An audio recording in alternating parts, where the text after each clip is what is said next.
Hello everyone and welcome to Season 5, Episode 5 of Pro Wrestling's Top 50. I'm your host Travis McNeil, and today we continue our countdown of the top 50 matches in NXT history with match number 46 on our list, which is the contest between Johnny Gargano and Andrade Almas from the NXT TakeOver Brooklyn 3 event held on August the 19th, 2017.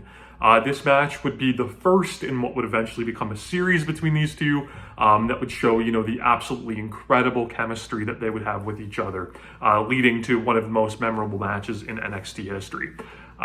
This match, when it happened, though, was at a really interesting time. So Johnny Gargano, when he was signed to WWE, he was coming out of this, very lengthy run as the Dragon Gate USA Open the Freedom Gate champion. He'd held that title almost 2 years. He had been on top of Evolve. He was one of the kings of the indies at that point.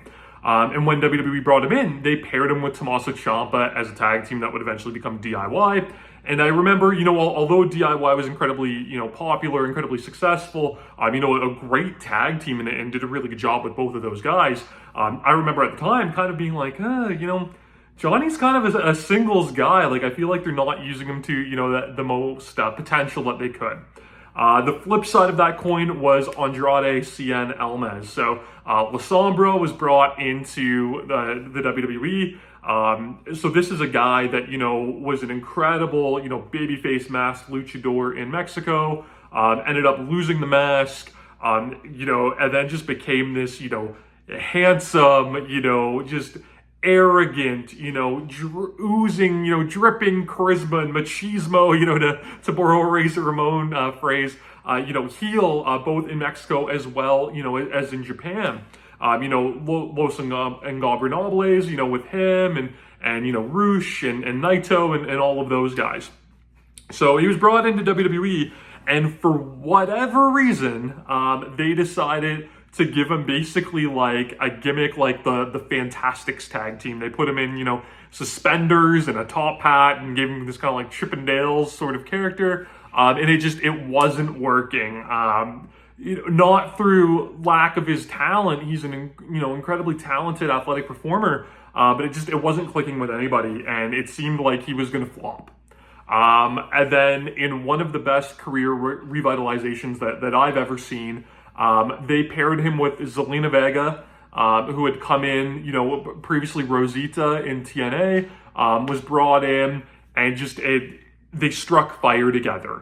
They were such an incredible combo. Zelina was so good as the mouthpiece. Andrade, obviously, English not his first language. The mic skills maybe weren't quite there, at least at the start. So they paired him with Zelina, who was a good talker, an absolute firecracker, attractive woman. It went perfect with him. And she would do, all of these great kind of like lucha interference spots, almost very, akin to like early Lita with Essa Rios. It was just, they struck dynamite with this pairing, and smartly they capitalized on it. And that's something that, I give WWE so much grief for, of not always striking when the iron is hot. But they really did so with these two in NXT, and it's a shame that they never really got the same chance on the main roster that they got in NXT, at least, as far as a card positioning level is concerned. Andrade is coming to this match with Zelina. For Gargano, DIY had just broken up. At NXT TakeOver Chicago, they lost a great ladder match to the Authors of Pain. Post-match, in a very shocking moment, shocking in that it was something that, I think all of us fans had been expecting, for almost, close to a year at that point, that Tommaso Ciampa would finally snap and turn on Johnny Gargano, but they made this match seem like it was going to be the duo send-off to go to the main roster, but then we got, the shocking kind of post-credit scene where Ciampa just completely destroyed Gargano, but in doing so, throughout that match, he actually had a terrible knee injury that would sideline him for almost a year. So you had Gargano that, looked like he was going to be coming out of the DIY run, with this hot feud with his former partner, but he no longer had that. So he almost started to feel kind of a little lost in limbo. But they ultimately ended up doing a really good story with him, prior to Ciampa's return. So we get this match where it's Gargano, testing the waters as a singles wrestler. Andrade, who's now starting to catch fire. Both of these guys, they opened up, one of the bigger NXT events on the calendar year, TakeOver Brooklyn, SummerSlam weekend. And they tore the house down. And I love opening contests. You might have, heard me talk about that in previous videos and previous seasons, but the opener to me is just as important as the main event of a show. You have to establish that pace, and you have to, get the crowd hot and kick off the show on the right foot. And these guys did that in spades. The opening, really just nice kind of even mat work. But Gargano starts to up the pace and is clearly just outworking Almas on the mat. Also, in like the speed department, like he pops off, a real quick Hurricane Rana that kind of threw Andrade through a loop. There's a point where like Andrade has Gargano in like a head scissors, and he kind of puts like the fist up to do like the the Los Ingobernables pose, but he does it like so labored as he's struggling to keep this head scissors on Gargano. And I thought that was just like something so little that was really, really cool, that this dude is so arrogant and thinks he should have control, but he really doesn't. He's still trying to get his taunt in, but it's not the same. I loved it. Andrade ends up having to try to cut Gargano off with a back elbow, and Gargano just, proceeds to then turn it into a little bit of a dogfight with, chops and clotheslines, showing that he's matching Andrade in every front as a wrestler, on the technical side, on the speed and high flying side, and on, the striking side as well.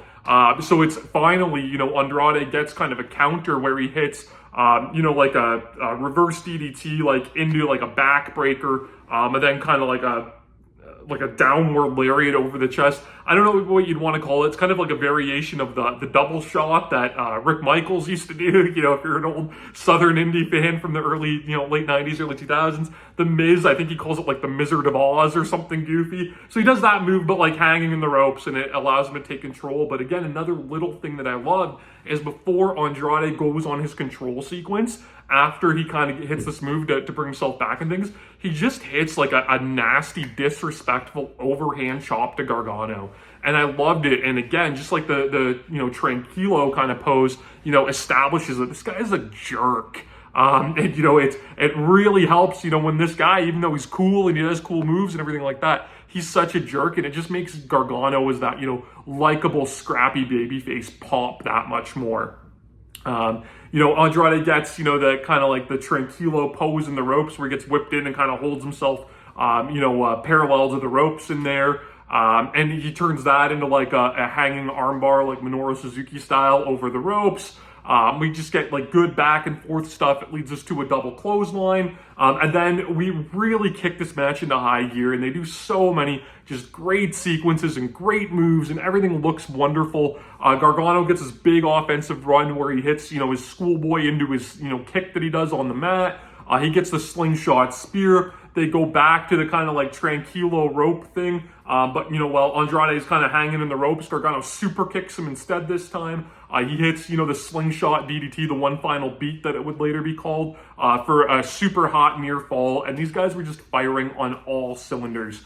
They do another really great like tie back counter sequence where Andrade misses the spinning back elbow. Gargano goes for the slingshot spear, but this time, it's Andrade that cuts him off. He hits like an inverted version of that, Wizard of Oz move that he hit earlier to regain control, and then hits like a reverse tornado DDT for 2. Gargano goes for a sunset flip powerbomb, and Andrade does the back flip out of it and then connects with that spinning back elbow. He goes for the running knees in the corner. Gargano cuts him off with an enziguri. Gargano charges in and gets hip tossed into the buckles. But then, Andrade misses the running knees again. And Gargano hits La Mystica into the Gargano escape.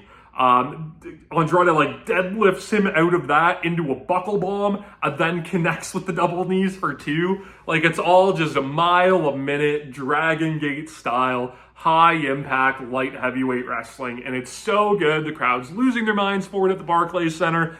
Just really, really excellent stuff, and somehow just a glimpse of, what was yet to come for these two. Our closing sequence here, they kind of go for the storyline feel of it, but it really worked. Andrade, he's kind of got wrist control, and he starts hitting these like Kenny Omega kind of like pulling knees. Gargano manages to block one and hit a super kick, hit the lawn dart into the middle buckle. And then he starts to go for, his half of the DIY finish, the meet in the middle, right? So, Gargano would hit the super kick and Ciampa would hit the knee. And while he's kind of like, posturing for a super kick and he does, the DIY like taunt thing that they would do before it, sensing that her man was down, Zelina Vega, in a wonderful move, actually has a DIY shirt with her and she throws it at Gargano. And for a moment, Gargano looks at the shirt and it's almost kind of like he saw a ghost. He was going for that move and then realized that he didn't have his partner with him. And it started to get into his head of he was trying to put Ciampa's turn behind him because, Ciampa's out with injury. It's not something he could worry about. He wants to be successful on this singles run. But, it was just that glimpse that threw him off his game, just for a moment enough. It allowed Andrade to charge in with a big, crazy flying drop kick and hit, the El Idolo, the hammerlock DDT, to put him away for the 3 count. So huge win for Andrade that would eventually propel him a couple of months later to being NXT champion, and the start of that Johnny Gargano singles run that would eventually lead into his feud with Ciampa that, we'll talk more about that another day. But again, just a really kind of clever finish. It would turn into a cool little storyline for, a couple months with Gargano where, he was trying to bring that Johnny wrestling out and, put away that ghost of Ciampa's past. And we would see that throughout the fall, and eventually, that would lead into his comeback story, and these two having their match for the title at NXT Philadelphia, NXT TakeOver Philadelphia. But that will certainly be a story for another time. This match is great though. WWE Network, if you're international, Peacock, if you're in the US, you can subscribe to my channel on YouTube so that you never miss a video. Follow me on Instagram and Twitter at Wrestling50, and please join me again tomorrow as we continue to count down Pro Wrestling's Top 50.